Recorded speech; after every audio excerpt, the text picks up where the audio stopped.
Bonjour. Le bulletin de mission du 30 novembre 2024 nous vient de l'Alaska, États-Unis d'Amérique. Il a comme titre « Le garçon du pourquoi ».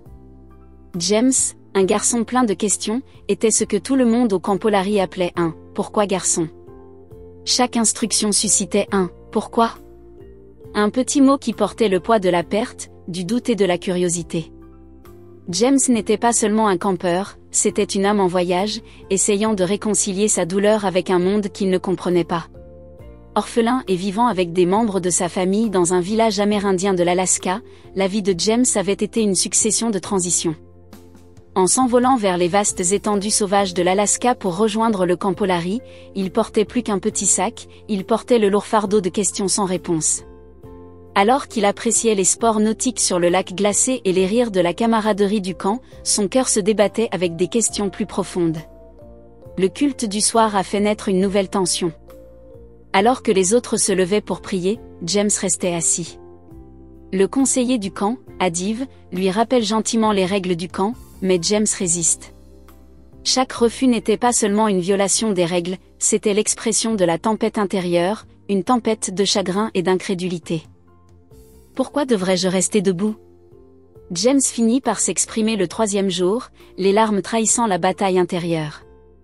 Pourquoi cela a-t-il de l'importance?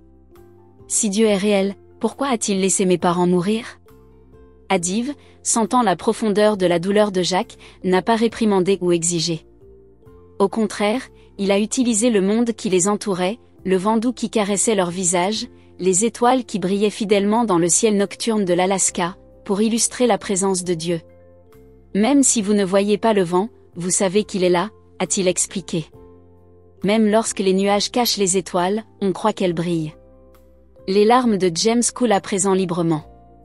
Sa douleur s'est exprimée et ses questions ont trouvé un auditeur. Adiv a parlé d'un Dieu qui n'a pas conçu un monde de douleur, mais qui offre espoir et restauration à travers Jésus.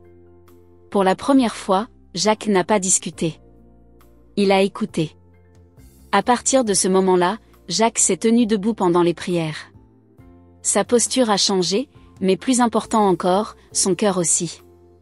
Il n'a pas donné de réponse, ni partagé les pensées qui tourbillonnaient dans son esprit, mais Adiv a vu la lueur de quelque chose de nouveau, une étincelle d'espoir. Le Camp Polari, niché au bord du lac serein de l'Alaska, avait offert à James plus qu'une simple évasion estivale.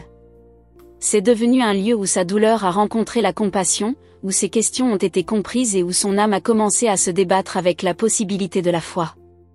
Et peut-être, dans les moments de calme sous les étoiles de l'Alaska, James a-t-il murmuré une question qui n'était pas née d'une rébellion, mais d'un désir ardent. Dieu, es-tu vraiment là?